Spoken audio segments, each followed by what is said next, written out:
Good day, everyone. Welcome to Global Government News. Today is Monday, November 8th, 2010, and I am Darko. Welcome to Global Government News. In this news bulletin, we're going to cover just some extra economy news that I didn't have a chance to get to in my economic news bulletin video that I posted about an hour ago. And then we're going to get into some eugenics. So, new listeners, please visit my website at ggnonline.com. That's ggnonline.com. This first article up is Obama backs India's quest for UN permanent seat. So they want to be part of this big global government full of eugenics and some people call it modern feudalism, says and redistribution of wealth. U.S. President Barack Obama endorsed on Monday India's long-held demand for a permanent seat on the UN Security Council, which is a pretty big deal, a reflection of the Asian country's growing global weight and its challenge to rival China. And then we'll move on to this.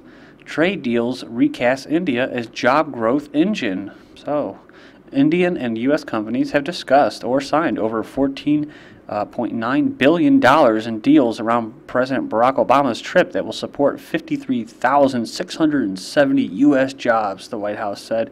The U.S. export content of the deals, estimated at $9.5 billion, won't go far to settle America's trade deficit, which was $46.3 billion in August alone, but the numbers are a testament to India's growing importance as a global market and have provoked a swell of pride here. So, and then we'll cut to this one. It says Harley-Davidson to build bikes in India. Harley-Davidson, the iconic American motorcycle brand with a cult-like following, has announced it has chosen to build its second assembly plant ever outside the United States and India. It says the, quote, complete knockdown plant, or CKD, is expected to be up and running in the northern Indian state of Haryana in the first half of 2011. Parts made in America will be put together for the Indian market in Haryana. So, and when you move back to this article, you can see over here, global economy, Obama returns fire after China slams the Fed's move to buy up treasuries and print money. Germany also was slamming them, and then you get up to this article after I just covered, India as being a job growth engine, and Harley-Davidson, moving to India. You got here, Fed action gets an unexpected endorsement from India. Oh, well, go figure. When the United States Federal Reserve announced last week that it would be buying up $600 billion in Treasury bonds to help bolster the economy, it quickly came under attack from Germany, Brazil, and China, which said America was trying to devalue the dollar to the detriment of other nations' exports. On Monday, the Fed's plans earned a hearty endorsement from at least one foreign trade partner, India. So there you go. Scratch my back or scratch yours. College sticker prices rising, but so is financial aid. And it goes on, says the College Board recently released in its latest report on college costs, and it's chock full of nutritious charts and graphs. One takeaway is that while sticker prices for college tuition may be rising for the typical student, out-of-pocket higher education costs have actually fallen in recent years thanks to more generous financial aid. So, financial aid's there for everybody. And my sister, who tried going to college, had a hard time. In fact, she didn't get any college aid. And, we weren't rich. In fact, we were lower middle class. And I guess if you're in that bracket and you're not a certain ethnicity, you don't get financial aid. And I'm sure if that's how, it is today. So maybe it's different. But, I know that's how it works. So, because when I went to community college, I saw that happening too. You have to be poor to get it, or you have to be a minority to get it above other people, usually white middle class people. And I'm not trying to start anything as far as race goes. I'm just pointing out a fact. This is something that I've experienced personally, and my family and friends have. So, but that's what it's all about, man. It's about just dividing everybody up through race warfare, religious warfare, economic warfare, gender warfare. It's it's all under the umbrella of mind control. So. But that's the type of stuff you're going to hear in these news segments, whether it's the economy or whether it's eugenics or whether it's the war on terror, liberty, sovereignty. So This next one up is Wall Street pleas for patience on crackdown and recovery. So the captains of Wall Street on Monday begged regulators to cushion the blow from a sweeping regulatory reform bill that is expected to squeeze profits from some of the most lucrative franchises. And so there you go. I'm sure that money's going to go somewhere, get siphoned off to somewhere, like maybe the people that passed the bill. But it's not going to help you, the average consumer, with any protection, nor will any regulatory agency or any legislation that's passed going to help protect you from the bankers who are going to constantly be trying to screw you over, lower your standard of living, and have you working more for less and working longer. That's right, they want to increase the retirement age. So don't run, in other words, don't run to the government for help against in protection against or a shield against the banks, the bankers, corporations. Government layoff notices go out in Lake County. Says official termination notices went out Friday in recent days to a dozen Lake County police officers and more than 35 non-union Lake County government employees. And it went down here, and it says that the council was forced to eliminate a total of 116 jobs beginning December 3rd from the entire county government payroll to balance the 2011 budget. So that's some local stuff for me, but it says this next one up is the Daily Bell, and this is John Boehner. We're gonna and I just started to play it, and I just wanted to stop it and you know, throw out there this whole thing about us living longer. He's going to get into, and that's going to be his justification for raising the retirement age to 70. Like I said, you're a slave. They want you to work longer for less, right?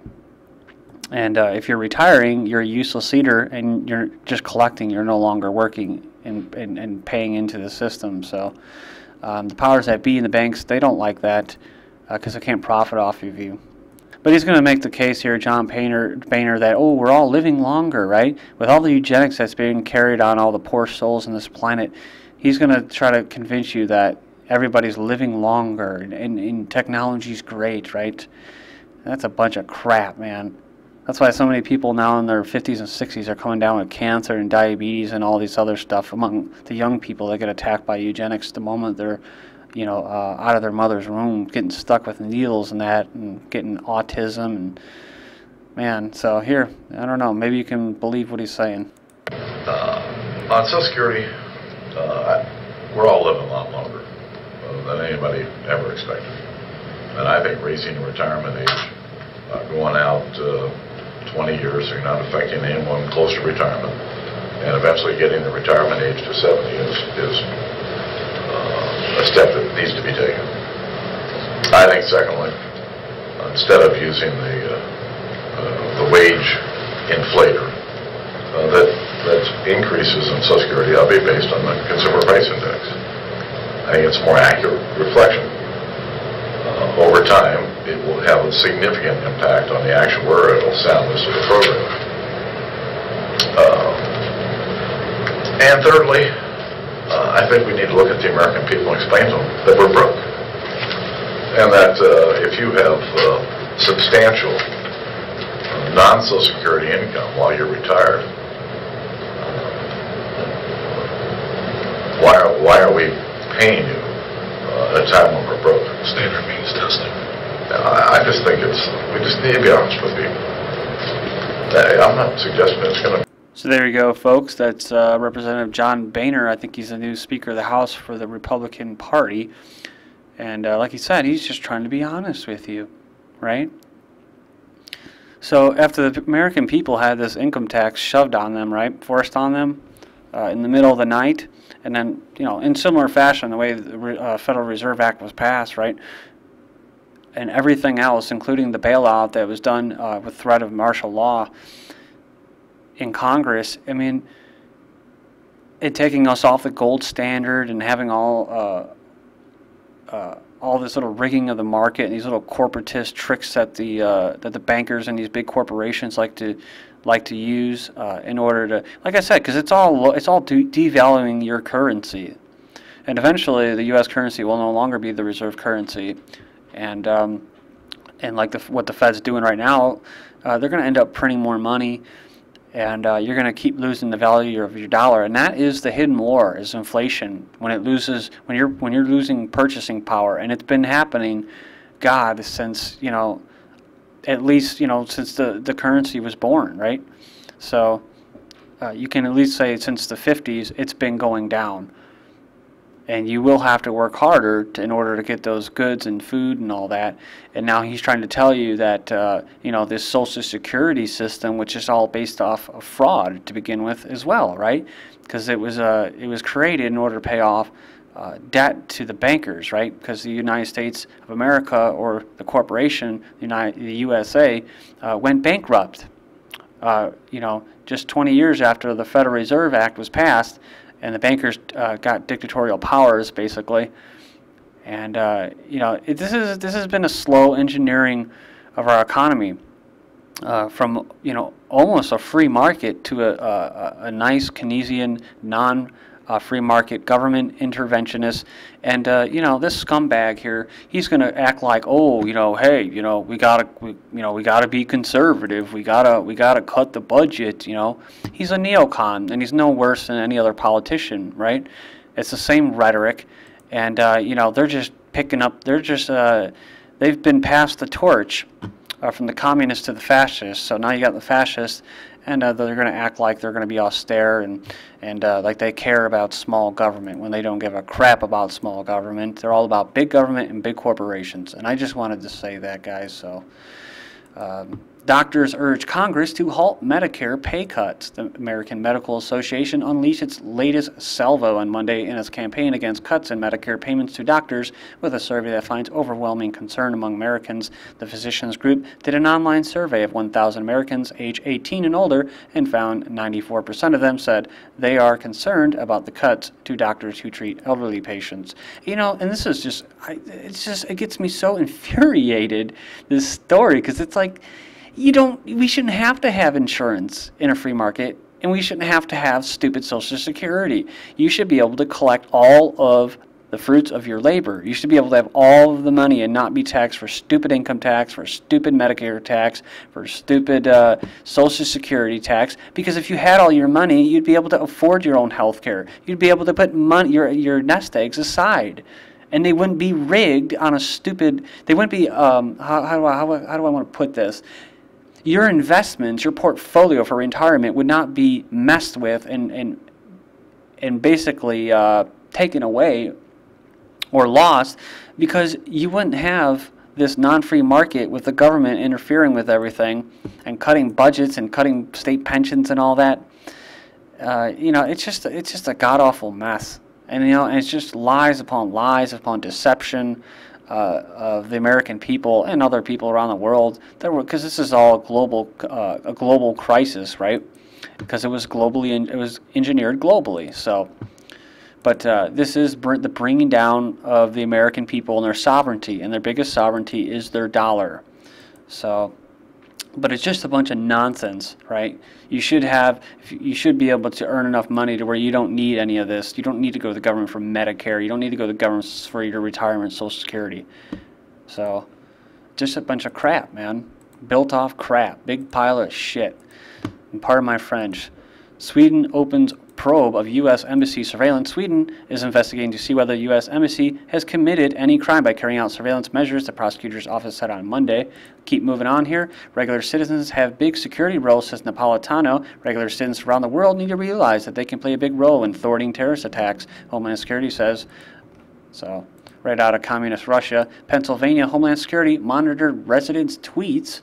This one's from the Washington Post. Pentagon Cyber Command seeks authority to expand its battlefield, right? Got to fight the big bad terrorists, right? Finishing up with eugenics, a storm averted. Haiti's cholera threat grows. Oh, man. And this came out earlier. Experts, did UN troops infect Haiti? Check this out if you missed it. Cholera fears spark anti-clinic protests in Haiti. That's right.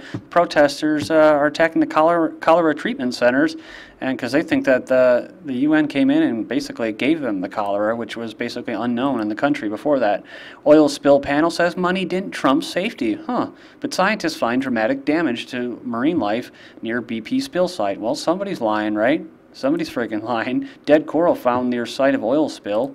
Says even glass jars contain BPA chemical due to drugs linked to brain damage 30 years ago. Check that out. Jacksonville mom shakes baby for interrupting Farmville, pleads guilty to murder. And student beats another student.